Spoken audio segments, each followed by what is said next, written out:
But in terms of your question, sir, I agree with you. At the very beginning of a child's life in education, it's so essential that people from less well-off backgrounds are given the support to catch up, as it were. And that's what the pupil premium was all about. It's about investing and ensuring that young people from not so well-off backgrounds are given the money that they deserve and it's put into their education at that very beginning stage of the formative years of their lives. Now, I went to nursery school. I did my early years in a nursery near where I live now in Jollis Hill. And that really shaped the person I became, because I was given that good start in life, and that's what every child deserves. And what we're saying as Liberal Democrats is we need to ensure that early years funding in terms of the pupil premium, £1,000 per pupil, and also stopping the £7 billion worth of cuts, and as Dawn rightly says, that works out to over £600 per pupil, and Brent, that's £29 million of the whole education budget that goes towards Brent schools, and that's wrong. And that's what I would do as your Member of Parliament. I would fight that in Parliament,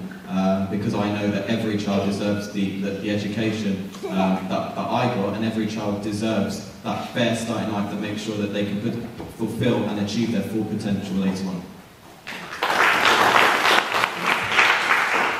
Every child deserves a sure start, and a sure start centre. It's a shame that the coalition government closed half of them. The other thing we had was contextual value added, which each school got a certain amount of money depending on the school and whether the child had English as a second language. So they got an extra bonus payment. They used that payment for teaching assistants. They used that payment for extra help to get their language up to speed so that they can, join the rest of the class. That got taken away with the coalition government, with the Tories and the Lib Dem. They took that away. They replaced it with the pupils' premium, but it wasn't ring-fenced. So that meant that when schools were struggling, they used that money, and it was ring-fenced under CVA. And that's what needs to come back. We need to recognise that there's differences in various areas and make sure that uplift is there.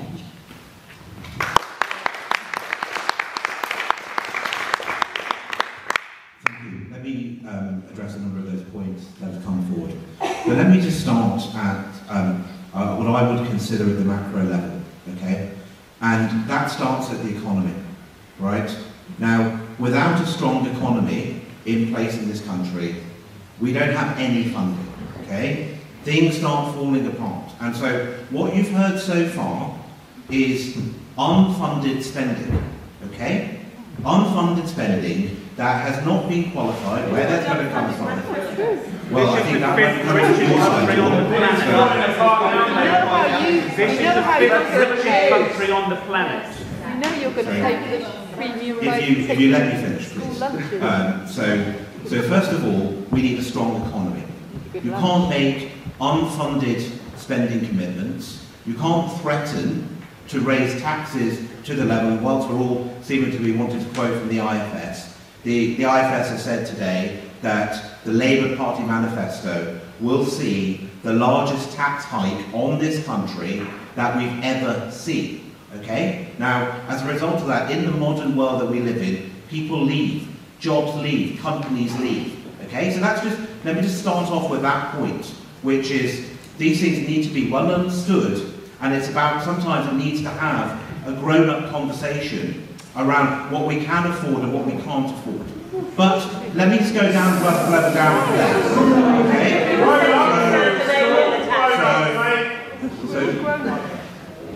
So when we go down from there, so you do not start making unfunded commitments to what you can and can't spend.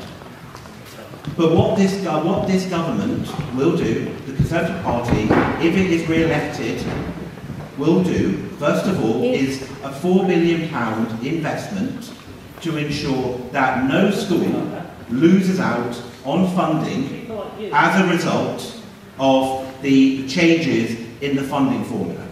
Okay?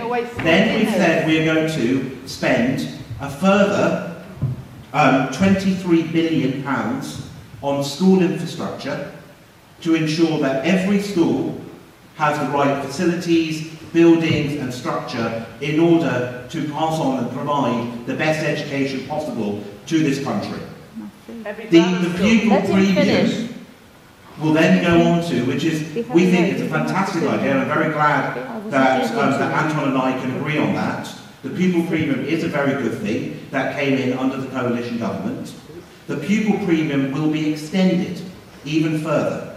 And so what we're committing to do is for those children who are a recipient of a free school meal, okay? Now, that is, we're moving that to free breakfast, right? So it's still a free school meal for every child. So it's in how much is your breakfast cost?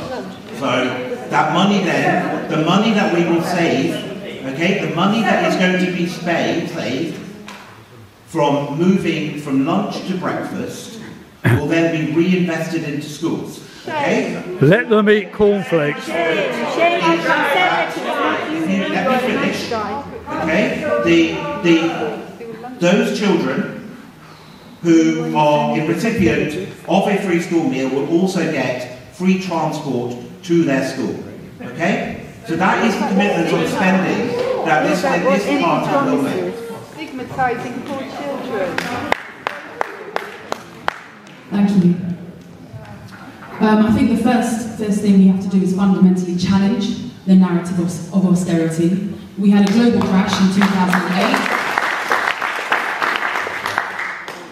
and the choice of the government at the time was to bail out the banks. Yeah. Now, this Tory government and the coalition, ever since, have used this narrative as reasoning for underinvesting in our public services, and particularly our schools. We have seen £2.2 billion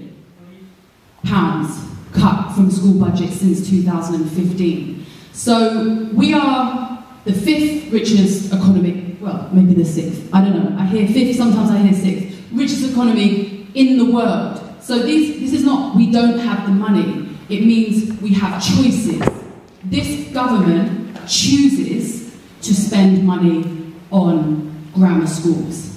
It chooses to create a new funding for schools, and it's a political game you're playing with education. This is just another reorganisation of schools to serve, well, and I think the long-term agenda for this government is to marketise our schools, that's our primary schools and our secondary schools. And as a Green Party candidate, I fundamentally challenge that. I don't believe that all aspects of our lives should be dominated by market ethos. And ultimately, that's what's coming. Because we've got league tables, you've got the privatisation of schools through the academisation. These are not locally invested anymore, these schools. So I think we have to first of all just challenge the narrative of austerity, get this out of our heads. We have got the money, but what we have is choices. And to me, the most important thing we can do is invest in our children. This is tomorrow. I mean, sorry, I'm just going to make one last point. I fundamentally, absolutely agree with the gentleman on that video, which is that our kids only have one chance. They can't wait until tomorrow. How long can this government keep saying that we must wait until 10 years, 5 years? When is it, you know, they said they're going to reduce the deficit, and now it's 2025. Can our kids wait until 2025 to have a good education? I don't think they can. I think we should invest now, and we have got the money, and we have to make tough choices, as Theresa May likes to tell us.